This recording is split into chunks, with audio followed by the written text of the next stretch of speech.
اچھا، قرآن کی ان آیت کو آپ نے لازمی سننا ہے اور اسے آگے زیادہ سے زیادہ شیئر کرنا ہے، کیونکہ یہ نصیحت سے بھری آیتیں ہیں۔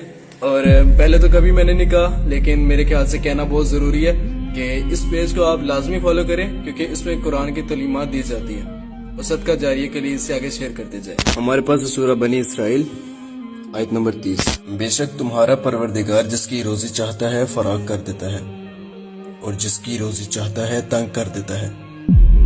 وہ اپنے بندوں سے خبردار ہے اور ان کو دیکھ رہا ہے، اور اپنی اولاد کو مفلسی کے خوف سے قتل نہ کرنا، کیونکہ ان کو اور تم کو ہم ہی رزق دیتے ہیں۔ کچھ شک نہیں کہ ان کا مار ڈالنا بڑا سخت گناہ ہے، اور زنا کے پاس نہ جانا کہ وہ بے حیائی اور بری راہ ہے۔ اور جس جاندار کا مارنا اللہ نے حرام کیا ہے اسے قتل نہ کرنا مگر جائز طور پر، یعنی بفتوائے شریعت۔